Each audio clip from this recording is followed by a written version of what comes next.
D'abord, est-ce que vous avez des questions, des idées ou des ajouts que vous voudriez... Oui. Moi, je voudrais rebondir sur ce que vous avez dit justement sur le fait que Tom Cruise en héros d'une adaptation de Cadix, c'est juste pas possible. Ça me fait penser à cette phrase de Blade Runner où la première fois qu'on voit Harrison Ford arriver et on lui dit on vous a choisi parce que vous êtes le meilleur. Alors que dans le roman, en fait, on lui dit on vous a choisi parce que le meilleur vient de se faire tuer. Super. D'autres remarques, d'autres questions? C'est ça, moi, Dustin Hoffman qui devait faire le rôle de Blade Runner. Alors, Dustin Hoffman a travaillé longtemps sur la production. C'est lui qui devait faire le rôle de Descartes. Le problème, c'est qu'à chaque fois qu'il y avait des réunions, il demandait des changements dans le scénario, et que les changements dans le scénario augmentaient le budget du film. Donc quand ils ont commencé à se disputer un peu, ils l'ont laissé partir, et ils sont allés voir un acteur qui n'était pas connu du tout, Harrison Ford. Ils sont allés le voir sur le tournage des Aventuriers de l'Arche perdue. Donc, manque de bol, le film est sorti après, il est devenu une méga star, les gens sont allés voir Blade Runner croyant voir un nouveau aventurier. Et voilà, ils se sont dit, bon bah, on le prend et on change simplement. Ils voulaient que Descartes porte un chapeau. Et ça c'est authentique. Et quand ils l'ont vu sur le tournage des Aventuriers, ils ont dit, bon bah finalement Descartes, il aura que son imperméable et pas de chapeau. Mais oui, alors, je vous rappelle, pour la nouvelle de Minority Report, le personnage a la cinquantaine, il est chauve, il est bedonnant, et il est assez malheureux. Nous, on a Tom Cruise. Mais quelque part... C'est un rôle de composition. C'est peut-être un de ses meilleurs films. Hein, c'est pas le problème, en fait. Juste une parenthèse, il y a un film qui a été fait, une adaptation de Philippe Cadic, donc une adaptation de Radio Libre Allemut, qui a été faite avec un micro-budget. Hein, si vous voulez, ça a été tourné avec le budget d'une seconde d'Avatar. Donc c'est une caméra, une bande d'acteurs qui tournent ça à l'arrache, avec Alanis Morissette qui fait le rôle de Sylvia. Et eux, ils ont tenté l'expérience de faire vraiment une adaptation presque littérale. Donc de restituer la complexité de Radio Libre Allemut. Et ça fait un petit film, parce que c'est un petit film, absolument bouleversant. Parce qu'il y a à la fois l'humour, il y a la tristesse, et tu parlais de la mélancolie, elle est présente. Donc il n'est pas sorti en salle, il devrait sortir après une courte diffusion aux États-Unis en DVD l'année prochaine. Vraiment à voir. Excusez-moi, vous avez commencé à aborder tout à l'heure la table ronde par un film ou un reportage sur lequel vous n'êtes pas étendu. Je viens ici aussi pour apprendre des choses et je ne connais pas votre travail. C'est quoi C'est un documentaire que j'ai réalisé il y a 5 ans. Qui a été diffusé sur Canal Jimmy à l'époque.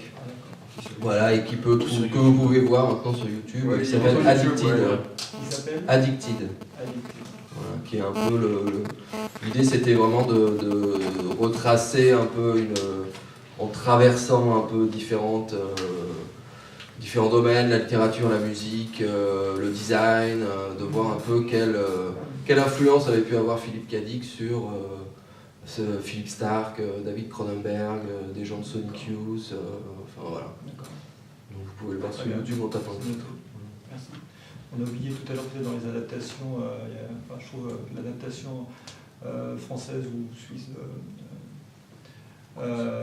avec Hippolyte Girardot, Confession d'un margeau, qui est à mon avis un bon exemple. Boringer est un bon héros d'IK, cette époque-là. Après, il y a Fenêtre Hurlante aussi, qui est un film très peu connu, en fait, canadien, je crois, canadien, qui effectivement est un roman à partir d'une des premières nouvelles de Dick, très très époque science-fiction, mais qui a un assez beau travail en fait. La Fenêtre Hurlante, ça c'est Peter Weller, donc l'acteur de Robocop, qui a accepté cette petite production parce qu'il voulait faire un film adapté de Philippe Cadic. Il voulait entrer dans la tradition. Oui, c'est un joli petit film en fait, en tout cas par rapport à d'autres peut-être moins réussis, on va dire. Voilà, parce qu'après Next ou l'agent Total Recall, voilà. Oui, on arrête les gros mots. Le deuxième Total Recall, le premier avec quelques moments intéressants. Voilà. Et encore, Total Recall, ils avaient commencé à le tourner avec Patrick Swayze. Ouais. Et la production a fait faillite, alors que les décors étaient en construction, et que voilà. Et c'est Schwarzenegger qui a tout racheté, il a embauché Verhoeven, et il lui a laissé carte blanche. Ouais. Donc quoi. Mais en tant que maire de LA, c'est une sorte de personnage dickien. Ouais. Le gouverneur de Californie. Gouverneur de Californie. Schwarzenegger lui-même est un personnage dickien. Le film les moins que lui. Oui, lui est complètement... Bon, d'autres remarques, questions? Je dis pour tous les fans de Cadiz, on croise les doigts, parce que justement j'ai entendu dire que Gondry avait récupéré les droits pour pouvoir réaliser Ubik. Oui, ça fait 5 fois qu'ils... Non, le projet est officiellement en développement. Il est en train de tourner donc l'adaptation de Vian des jours.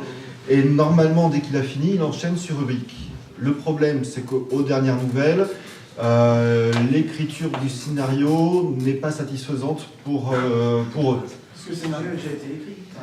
Une dizaine. Donc Dick a fait une version du scénario donc, qui est totalement infilmable, mais qui est fascinante à lire parce que c'est Dick qui revisite son propre roman.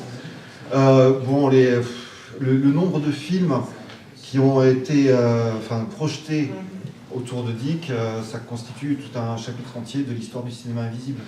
Mais quand on voit le travail qu'il avait fait justement sur Eternal Sunshine, on peut espérer quand même qu'il y ait des bonnes choses si jamais il reprenait... Mais est-ce qu'il y a Charlie Kaufman sur le projet Ubik? Parce que Eternal Sunshine, c'est quand même qu'il y a Charlie Kaufman, quoi. C'est le scénariste. Est-ce que c'est lui? Non. Par contre, Charlie Kaufman a publié sur son site, là on parle entre nous, ce scénario de Substance Mort. Il a fait un scénario de Substance Mort. Ok. Et tu vas voir et donc il l'a mis sur internet. Ça c'est à lire. Ouais, sur son site. Super. Ce soir. Ouais, ce soir. Et tant que nous sommes dans les projets, donc Ridley Scott a parlé de faire Blade Runner 2. Si vous avez vu Prometheus, bon. Et Ridley Scott veut aussi travailler avec la BBC sur une mini-série de 5 ou 6 épisodes. Là c'est intéressant, ils auraient une durée suffisante pour faire une adaptation du Maître du Haut-Château. Donc sous forme de mini-série prestige. De série, voilà. Il y avait une série aussi qui s'appelait Total Recall 2070. Oui. Il essayait en fait de récupérer des idées Dickens qu'il y avait dans les nouvelles. Oui, c'est une série canadienne, ça a duré qu'une saison, totalement fauchée, mais pas mal. Mais il y a faut passer au-delà du budget accordé aux décors et aux acteurs.